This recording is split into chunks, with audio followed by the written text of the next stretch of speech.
Olá a todos e todas, sejam bem-vindos aí a esse mini curso. A gente vai continuar falando sobre a representação da imagem do indígena nesse período da Primeira República, agora a partir de 2 filmes específicos, né. Então a gente selecionou 2 filmes da Comissão Rondon, que entendemos que seja ilustrativo para pensar esse período, que é Rituais e Festas Bororo, um filme de 1917, e o Inspetoria de Fronteiras, que é um filme de 1938.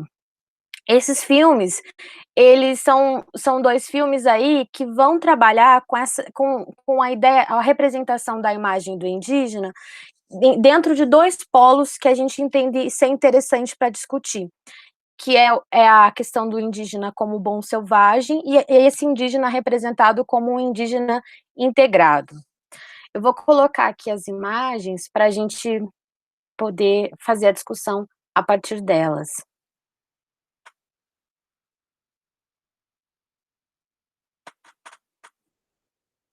Ok. Antes, no entanto, da gente começar a discutir um pouco sobre esses filmes e a Comissão Rondon, é interessante a gente ter em vista quais são as bases teóricas que estão orientando aí a nossa discussão sobre essa questão da imagem e da representação, né. Então a gente vai trazer, 2 sociólogos, a Silvia Rivera Kuzikangi, que é uma socióloga boliviana, e aí ela vai orientar a gente a pensar a imagem como atravessada pelo seu contexto histórico, social e cultural.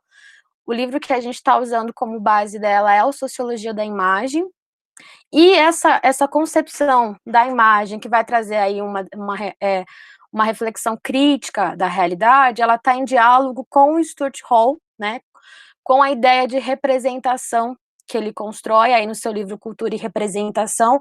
O Stuart Hall, ele vai trazer essa ideia de representação não como um reflexo da realidade, né, porque a representação, ela é uma construção. Essa representação, ela também não está relacionada só ao ponto de vista do cineasta, por exemplo, porque esse cineasta, ele é atravessado pelos contextos no qual ele vive, então não dá para pensar como um ponto de vista individual, essa produção dessa representação, e os efeitos que essa imagem ela gera, os efeitos que essa imagem tem, que a gente vai discutir aqui, porque esses filmes, eles são usados para fins específicos, né, então é importante a gente fazer essa discussão. Então, para a gente pensar esses 2 filmes, antes disso, é interessante a gente entender qual que é o contexto a partir do qual o Rondon está produzindo esses filmes, né. O Rondon, ele faz parte de um período em que você tem um projeto expansionista, né, um projeto integracionista, de ocupar aquelas áreas de fronteira. Então, a Comissão Rondon, ela tem como função a instalação de uma linha telegráfica, é a criação de uma rede de comunicação no país, e os princípios que vão nortear a Comissão Rondon são princípios positivistas. O Rondon, ele tem uma influência muito forte do positivismo, né, o positivismo que aí é cunhado pelo Auguste Comte, e a maneira como ele vai conceber os indígenas e construir essa representação, e construir um modo de se relacionar com eles, ele está muito relacionado a essa ideia do positivismo. Então, para a teoria positivista, os indígenas, eles estão no último estágio dos 3 estágios que a experiência humana deveria passar, né, que seria o estágio teológico, o estágio metafísico e o estágio positivo. Então os indígenas estariam aí nesse último estágio do estágio teológico. E caberia, né, aos que tivessem nesse estado positivo, realizar a passagem progressiva desses indígenas à civilização, né, aí a gente coloca essa civilização com aspas, né. Então, a partir dessas ideias positivistas, a gente tem a construção dos princípios que norteiam a Comissão Rondon e também dos princípios que norteiam o SPI, né. Então você tem a ideia de um processo de pacificação, um processo de amansar os indígenas, né, através de estratégias que eles vão utilizar, que são as estratégias, por exemplo, da atração, dessa questão dos presentes, evitar a violência física em relação aos povos indígenas. Esse posicionamento da Comissão Rondon, ele se opõe, na época, há um outro posicionamento que ele defendia que os indígenas que estivessem nesse caminho do que seria esse progresso, né, desse processo expansionista, eles deveriam ser exterminados. O Hermann von Hering, do Museu do Índio, ele representava essa visão. Então, em relação a essa visão etnocida, a Comissão Rondon, ela trazia aí uma maneira de se relacionar com os índios que não fosse violenta, né, que fosse uma pacífica, humanitária. Mas aí a gente questiona de que forma esse discurso humanitário, ele não é violento, né, na medida em que essa passagem dos indígenas para a civilização, ela continua sendo defendida, é um processo de integração que se busca com a Comissão Rondon, né? Por mais que esse processo de integração havia uma defesa de que ele fosse progressivo, não se concebia a ideia de que esses indígenas devessem viver a partir das escolhas que eles possuíssem, né? Então você tem uma perspectiva de que essa vida em sociedade, esse ser integrado, é o fim desses povos, é para isso que você tem que conduzi-los, né? E a Comissão Rondon e a USPI, eles tinham esses fins. Mas no fundo o que a gente vê é que esse discurso humanitário, ele escondeu todo um processo de insular os povos indígenas em pequenos territórios, né? E você tinha um processo de espólio desses territórios que eram distribuídos para particulares. Então, há que se questionar esse discurso humanitário e pacífico da Comissão Rondon. A gente trouxe aqui uma fotografia, essa fotografia ela faz parte do livro Índios do Brasil, né? E ela traz um pouco dessa ideia mesmo, dessa ideia do Rondon como protetor dos povos indígenas, né? Se a gente vê a legenda dessa fotografia, ela tá assim: Coronel Rondon e seu jovem amigo Taquatepe. A gente vê a construção dessa imagem, né? Você tem aí um indígena já a partir da imagem nesse processo de integração, o Rondon como essa ideia que foi construída como pai dos indígenas, né? Então tem todo esse discurso humanitário que se questiona porque ele, no fundo, escondeu um processo de espólio de territórios indígenas, e esse processo de integração que se colocou como pacífico é extremamente violento, né? E aí outra questão que antes da gente entrar nos filmes é legal a gente abordar, que é quais que eram esses papéis, qual que era o papel dos filmes da comissão, dentro da Comissão Rondon, né? Qual que é esse papel do cinema aí? Então o que a gente sabe é que esses filmes, eles eram utilizados para registro, né? Tem esse papel de registro, mas também eles eram utilizados para construir essa visão do indígena, para construir essa visão do indígena que deveria ser protegido, né, que justificaria as ações da Comissão Rondon, também para construir a imagem desse indígena integrado, que mostra a eficácia tanto da comissão quanto do SPI. Então, esses filmes, nesse momento, eles estão justificando, eles estão corroborando com as ações da Comissão Rondon. Não há nem um pouco de neutralidade no papel dessa tecnologia que é o cinema, né? Ela está sendo usada para um fim específico, que é o fim de um processo de integração, né? Dentro desse projeto, que é um projeto expansionista. Para a gente falar desses filmes, os dois filmes que a gente vai abordar aqui, eles são filmes produzidos pelo Major Luiz Tomás Reis, tá?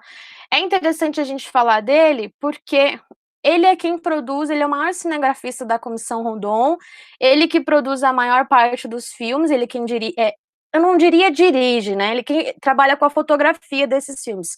Por quê? O Major Luiz Tomás Reis, ele aprendeu a gravar dentro da comissão mesmo, foi ele que ele teve a formação, mas, por mais que ele tenha dirigido a maior parte desses filmes, ou produzido, ou fotografado, ele, o olhar, a maneira como esses filmes são construídos, ela é muito mais devedora da visão do Rondon do que o Major Luiz Tomás Reis. Por quê? Em alguns estudos se indica que os filmes que o Major Luiz Tomás Reis ele dirigiu quando o Rondon não era mais o chefe da Comissão de Linhas Telegráficas, ele não tinha tanto essa orientação e esse foco para pensar os povos indígenas como tinha quando o Rondon era o chefe da comissão. Então, esses filmes da Comissão Rondon, que trazem esse olhar sobre os povos indígenas, eles são mais devedores da maneira como o Rondon entendia que essa produção deveria ser feita, do que necessariamente ao Major Luiz Thomas Reis. Mas é interessante a gente saber que é ele quem produz a maior parte desses filmes, né? Esses dois que a gente está discutindo são filmes que ele foi o cinegrafista principal. Então a gente vai entrar agora para falar um pouco sobre Rituais e Festas Bororo. Rituais e Festas Bororo, ele é um filme de 1917, ele foi gravado entre os Bororo em 1916. Ele é um filme que tem 30 minutos de duração, ele é dividido em duas partes, né? Numa parte a gente vai ver essa questão a imagem que está sendo construída aqui é a imagem do bom selvagem. Então, em um primeiro momento do filme, a gente vai ver esse indígena, que ele vai ser mostrado o modo de vida desse indígena. E a ideia é tentar construir um indígena o mais afastado possível das suas relações com os não indígenas, né? Então vai se mostrar a pesca, vai se mostrar a produção de alimentos, tentando afastar qualquer tipo de contato que se sabe já havia naquela época. Nesse período, já havia, por exemplo, uma missão salesiana instalada entre os indígenas Bororo. Mas essa missão, ela é ocultada do filme, não se fala nada desse contato que já havia ali dentro, né? Então existe aqui uma construção de um indígena afastado da sociedade, desse indígena que vive em harmonia com a natureza e que precisa ser protegido pelo Estado, para que continue assim, para que tenha uma transição para esse processo, para a civilização, né, de uma forma progressiva. Então aqui a gente vê a construção dessa ideia. Esse filme, ele é um filme que tem uma polêmica em torno dele, porque existe um grupo de antropólogos que defende que esse filme ele pode ser considerado o primeiro filme etnográfico do mundo, por várias razões, dentre elas porque a Calbi Novaes e o Cunha, que fizeram pesquisas etnográficas de campo entre os Bororo, eles relatam que existe uma grande similaridade entre os rituais que eles presenciaram no campo e o que é apresentado no filme, né? O que demandaria a construção de um contato aí, a construção de uma relação para que esse filme fosse produzido. Já existe um outro grupo que vai dizer que não, esse filme não pode ser considerado o primeiro filme etnográfico, aí se considera o Nanook of the North do Flaherty, porque acredita-se e defende-se que no Rituais e Festas Bororo você tem um registro e não um filme etnográfico, e que enquanto no Nanook of the North você tem a construção de uma metodologia que vai inspirar aí os filmes etnográficos, né? Você já se percebe ali a construção de uma metodologia que implica numa proximidade, que implica em acompanhar esses indígenas, que implica em um convívio, em estar junto nas atividades cotidianas, que não estaria presente no processo de produção de rituais e festas Bororo. Então é interessante essa discussão que há em torno desse filme. Então, aqui, através dessas imagens, a gente pode verificar já esse processo dessa construção do indígena como um bom selvagem, né? Então, a gente tem aqui essa imagem inicial. Essa imagem específica eu tirei do livro Índios do Brasil, mas ela também está presente no filme, porque a qualidade do filme não está tão boa. Esse filme está disponível no YouTube, eu tirei um fotograma do YouTube, e a qualidade talvez não fique tão boa. Vocês vão ver que eu trouxe alguns fotogramas. Mas esse daqui eu decidi trazer a imagem do livro, porque ela também está presente no filme, né? Então a gente tem o processo de pesca com. Vou ler a legenda aqui. Os índios dirigem-se para as baías em canoa e vedam com galhos as embocaduras e os canais. Então a gente tem, nesse primeiro tempo do filme, como eu falei, que vai representar esse modo de vida dos indígenas, ele vai tentar trazer esse processo de como que eles faziam a pescaria, como que é o processo de alimentação, apesar de que a gente já vê alguns indícios de contato, né, com alguns indígenas que eles já estão usando roupas. Isso aparece no filme. Mas ele algo muito pequeno em consideração. Se levar-se em consideração, por exemplo, a presença da missão salesiana que já estava ali, desse contato que era muito maior do que que é representado no filme. Essa outra imagem aqui, ela vai estar ligada mais à segunda parte do filme, que vai descrever como que é o ritual funerário para os Bororo. Então a gente vai ter aqui muito menos pessoas vestidas, né? Você tem já os trajes que eram característicos desse ritual. Algumas pessoas que aparecem vestidas a gente vê que é da comissão Rondon que estão ali. E é uma ideia de trazer essa aqui, ó. Enquanto essa aqui é uma fotografia, um fotograma do filme, eu trouxe também uma fotografia que está no livro, ela também está no filme, só que aqui eu trouxe, por ela ser mais nítida, eu também resolvi pegar ela do filme, do livro, para que a gente possa observar esses detalhes e como essa construção do indígena, isolado da sociedade, com a sua cultura específica, que precisa ser protegida, ela é construída dentro desse filme. O outro filme, que é a Inspetoria das Fronteiras, ele já vai trazer um outro polo dessa imagem, né? Porque esses filmes da Comissão Rondon, eles trabalham com as seguintes imagens: você tem esse bom selvagem, você tem esse indígena em vias de integração, o indígena integrado e o indígena como guardião das fronteiras. No caso aqui, a gente está trabalhando com a gente vê e percebe essa imagem do indígena como integrado. Então esse filme, ele é um filme produzido em 1938, mas ele o Rondon ele não estava mais na Inspetoria de Fronteiras nesse período, tá? Mas por que ele ainda é considerado um filme da Comissão Rondon e a gente traz ele aqui para discussão? Porque o Rondon foi quem indicou quem iria substituí-lo, quem iria fazer parte da Inspetoria de Fronteiras.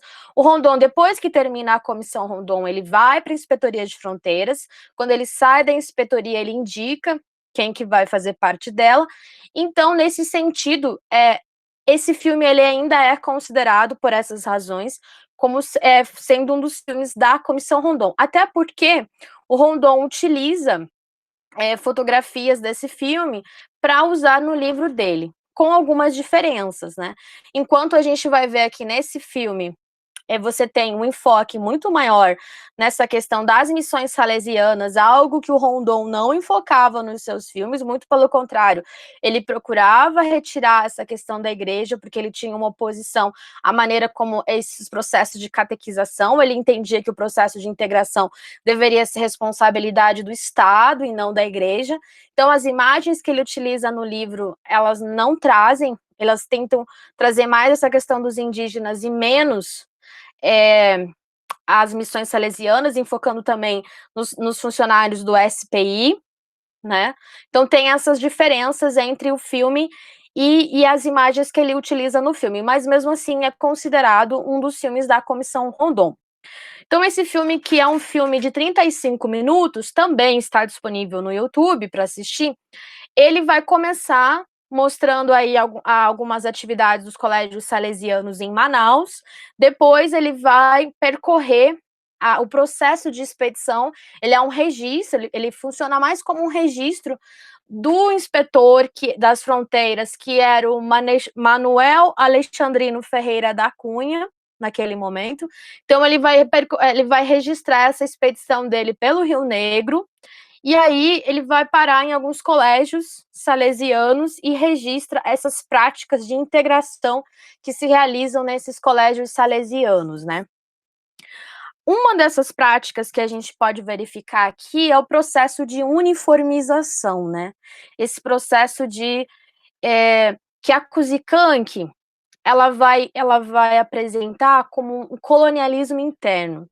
que ela vai descrever esse colonialismo interno como as práticas que continuam se realizando internamente, através, por exemplo, das políticas do corpo, e que aí é um exercício de poder do Estado sobre os povos indígenas, né?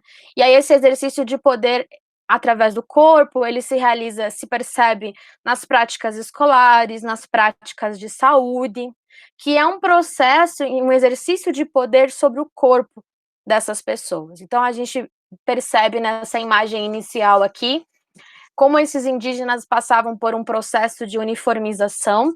Outra questão interessante é que a gente não sabe que se tratam de povos indígenas até quase a metade do filme, aí que ele vai falar que se trata de povos indígenas, né? Então até a metade do filme ele não está apresentando essas pessoas, não está dizendo quem é, não vai falar de que etnia que está sendo, que está aparecendo aqui, quais são esses povos aqui, eles pertencem a quais etnias, porque a gente está passando aí muito aliado a essa ideia de integração, né?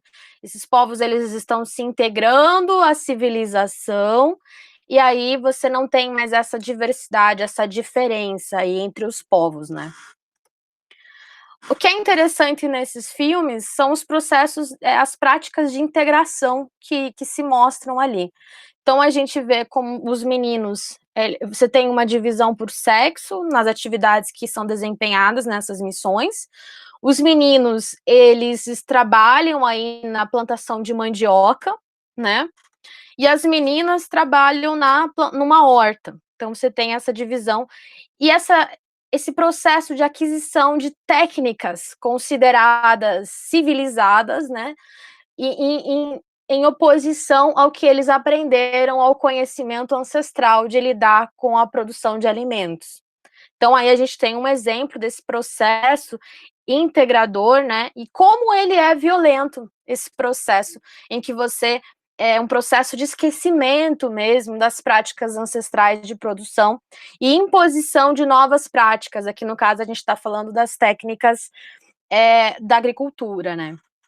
É muito interessante a gente pensar também a partir desse filme, que vai trazer aí as práticas das igrejas salesianas nesse processo de integração, por exemplo, os relatos dos indígenas que passaram por essas escolas. O Gerson Baniwa, ele fala que uma das coisas que eram mais terríveis nesse processo integrador das missões salesianas eram as crianças quando você não sabia falar a língua portuguesa, porque a criança que não sabia falar o português, eles colocavam uma placa nessa criança dizendo: eu não sei falar português, e essa criança ficava com essa placa até que outra criança falasse na língua indígena, e aí trocava essa placa, né? Então a gente verifica como esses processos de integração são extremamente violentos.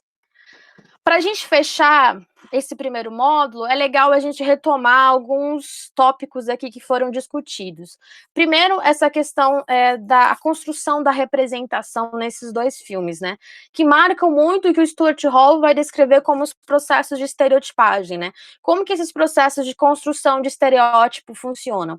Você reduz um povo, você reduz um grupo a poucas características, né? Você tem um processo de redução do indígena ao bom selvagem, ou do indígena ao integrado, e os que não se encaixam nessas características, eles são excluídos desses grupos. E até mesmo, às vezes, essas características físicas que são relegadas a eles, são utilizadas para excluí-los. Que demanda o quê? Que demanda uma relação desigual de poder, né?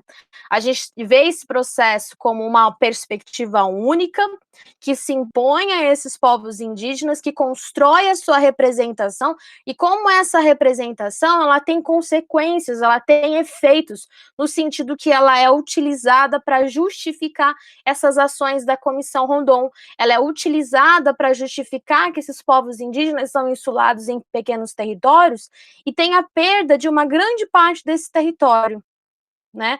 Então essas são as consequências que a gente pode perceber nesse perigo da representação e desses processos de estereotipagem. A gente falou um pouco sobre esse colonialismo interno, que aí é uma discussão a partir da Silvia Rivera Kuzikank, como esse colonialismo interno, a Comissão Rondon e as escolas salesianas, eles são um exemplo desse colonialismo interno, que se constrói aí por políticas do corpo, que se exercem essas práticas, que se exercem sobre o corpo desses indígenas, tanto na representação como na construção desse corpo, né? Então a gente tem essa discussão. Há uma discussão também sobre como ciência e tecnologia elas não podem ser pensadas como neutras. A gente vê aqui nesse processo como o cinema ele é utilizado para justificar as ações da Comissão Rondon, como essa ciência positivista ela é utilizada para justificar as práticas da Comissão Rondon, as práticas do SPI. Então não dá para se pensar na ciência e na tecnologia como algo neutro. E uma discussão muito importante que se constrói aqui, que são os processos de identificação, que não se trata de pensar a identidade, não se trata mais de falar sobre identidade, sim de processo de identificação. No fundo, o que a gente viu aqui é a identidade, mas por quê? Porque você tem um sujeito, um povo, que ele é reduzido a características fixas. Aí você tem essa questão da identidade, é uma redução a características fixas. Mas a gente vai ver ao longo dessa discussão que a gente está propondo, tanto a partir da Kuzikank como do Stuart Hall, pensar a identidade enquanto processos de identificação. Perceber que essa identidade ela se constrói nas suas relações, nas relações que esses povos eles vão construindo, e que ela não é fixa, ela não pode ser reduzida a poucos elementos, a poucas características. Então é isso, eu espero que tenha ajudado, que eu tenha sido clara, e na próxima discussão a gente vai falar um pouquinho sobre esse período da ditadura a partir dos filmes do Andrea Tonati. Então é isso.